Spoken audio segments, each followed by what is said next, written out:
Jeremy Rosenthal, thank you so much for coming on to WORD. Thank you for having me, Ryan. So what happens next for Donald Trump? I've heard different legal analysis of this, but I think maybe the best comment is the jury was the American people. The American people have spoken.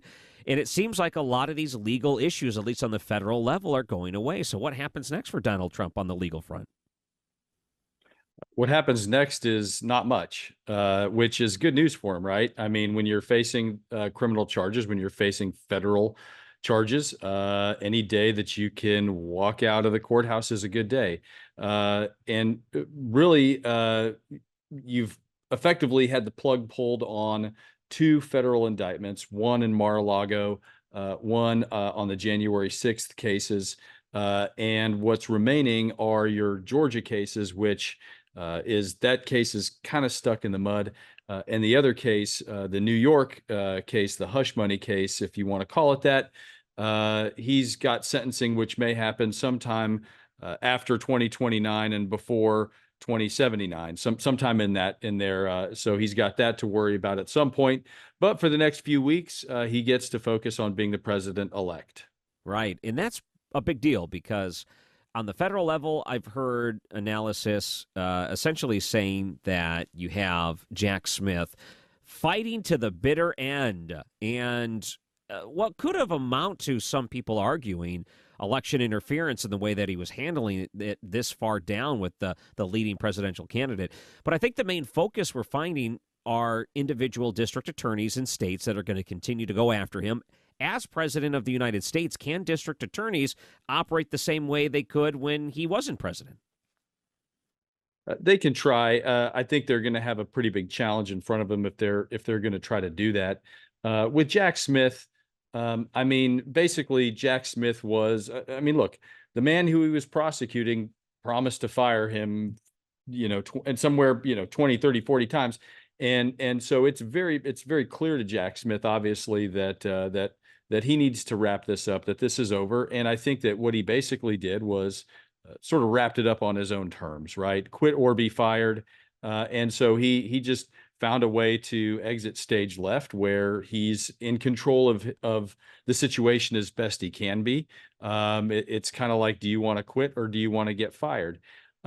What you see too, and I think this is a really important, if we're looking at teaching points here, for the American public, I mean, anybody who's been involved in a court case understands the emotions that sort of go with it. Whether it's a divorce case, whether it's a criminal case, even if it's a personal injury case or something like that. When the jury comes back and reads their verdict, there's no confetti, there's no balloon drop, there's no cannons that go off. The losing side gets, pardon my language, they get pissed. They don't say they're sorry. They don't say, well, boy, we were wrong all along. That's in the movies. Jack Smith is not happy about this, and he made that clear. So it's hard to say. And if you asked him, I mean, he would lay out his case, and again, I mean, he's kind of getting, in some ways, while the getting's good, because he sort of sees the writing of the wall. I think the way that you put it at the outset is probably the most accurate way to put this.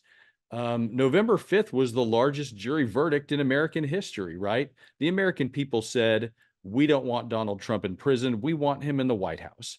And Jack Smith, at a minimum, read the room there and said, I'm out. I don't like it, but I'm out. And so not a lot left on these federal cases, I think, for Mr. Trump to worry about, although the term jeopardy has not attached, meaning in theory he could be prosecuted again for these. None of that's going to happen. This is an interesting legal precedent that we're seeing. TexasDefenseFirm.com, legal expert Jeremy Rosenthal joining us here. And I've seen other commentaries, and this is going back to the idea that election interference, meaning you bring this up so close to the election, you push information out to an election in order to try to influence the way people would vote. And that is a pretty serious claim. One thing I saw in what some experts, at least on the Democratic side, are saying is that the Justice Department should have moved faster to begin prosecuting Trump as opposed to waiting so long to the election. Meaning, if they would have got the ball rolling immediately, then a lot of these cases may have been towards the end as opposed to unresolved during election time. So, the thing that I worry about, and I look at that, but maybe before I go to the next question, could perhaps that be a good point, at least for the Democrat side? Is there regret, do you think, that they didn't try to prosecute sooner because now they see the outcome?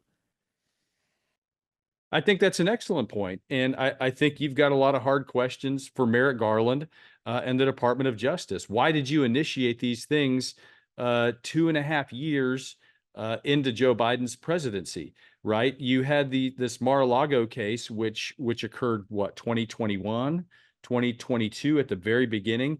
That's a documents case. And candidly, that thing ought to be, you had a lot of issues with regards to the confidential documents and the secretive nature of the documents. But after you cut through that, either he had it or he didn't. And either he had a reason to have them or he didn't. It's a straightforward case. That's my point. Why did they wait 2.5 years to prosecute the case? And I'll tell you this much: when it comes to your government, my answer is typically, I hate saying it, ineptitude. I mean, and so I do think that there is a lot to that. I do think that that's a very valid question. And I think that if you are somebody who wants to be critical of the Justice Department in these cases, I think that's your first question. Why did it take so long to get the ball rolling on these? And then you put it in a situation where Trump and his legal teams can run the clock out against you, which is what they did. So yeah, to your point, I think those are excellent questions. And kind of turning back on election interference, one thing I haven't seen is I haven't seen any statutes or laws or anybody opine. That's a fancy word lawyers use, right? It makes me, my law school professor somewhere out there, they're smiling. The only time I've ever used that phrase is when I look at a desk and I go, "Oh, pine." Exactly. No, when I start throwing that, that's when I know I'm about to get my butt kicked, right?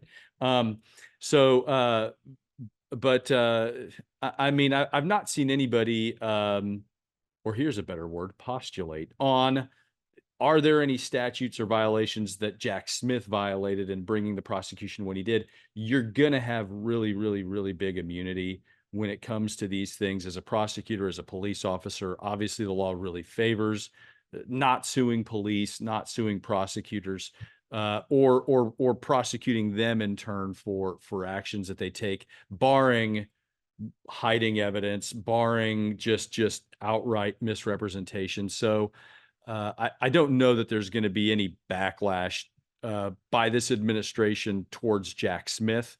And it may be that we never hear or read his name again. But again, I think back to your point, I think the best question here is, why did it take so long? Yep. I think we can not prove it, but there could be some strategy involved with it, and that's not always great. But the precedent of then attacking a former president of the United States, and I should probably use the term prosecuting, do you think the precedent is there that in the future this could be the new normal, or do you think this is a one-off? The lesson's been learned, and it's not going to be done again to a either sitting or former president? Well, one thing that you had, which is a good thing from this standpoint, was that this summer the Supreme Court ruled on the January 6th case. They did set binding precedent on what the boundaries of executive authority are, right? There's the absolute immunity. There is for things that we elected the president to do, for things that are, here's another good one, enumerated in the Constitution, right? For those types of things, or things that he is presumptively immune from, or things that he or she is are simply not immune from. So we do have a lot more clear guidelines going forward about, and that goes for both federal and state court. And one of the tricky spots here about the New York case was that after the New York case was over, they had a whole lot of testimony from Hope Hicks in that case. And she talked about, well, one day in the Oval Office, he said this to me and I said that, and he said this and I said that. And we went, And what the Supreme Court came back and said after that was, you can't bring up things that he said while he was president if he is acting in his official capacity. Well, the hush money case was about things that he did before he got into office, right? Payments that he made before he got into office, but they said you still can't use as evidence things after he took office, which is a way of saying that, okay, let's say for argument's sake, the state of fill in the blank, Ohio, Pennsylvania, New York, California, New Mexico, some state thinks that Donald Trump violated a law while he's in the Oval Office in the year 2027. They can't prosecute him for that in 2030 when he's out of office. So we do have a lot more clear guidelines now, which is good news for Joe Biden, right? I mean, he got, if he wants to pardon Hunter Biden on the way out the door, you can't prosecute him for it. The Supreme Court just said that. I don't know that he would, but I think to answer your question about precedent, I think the Supreme Court has really clarified a lot of that. Now, if you're the president, you're cheating on your taxes, tough. You weren't elected to cheat on your taxes. They can still prosecute you for that. So it's going to have to be something that's pretty clearly out of bounds. Well, if people wanted to look you up online, where can they go? They can go to www.texasdefensefirm.com. I'm the good looking one. TexasDefenseFirm.com. Jeremy Rosenthal, thank you so much for joining us in South Carolina. We appreciate it. You got it, Ryan. Have a great day.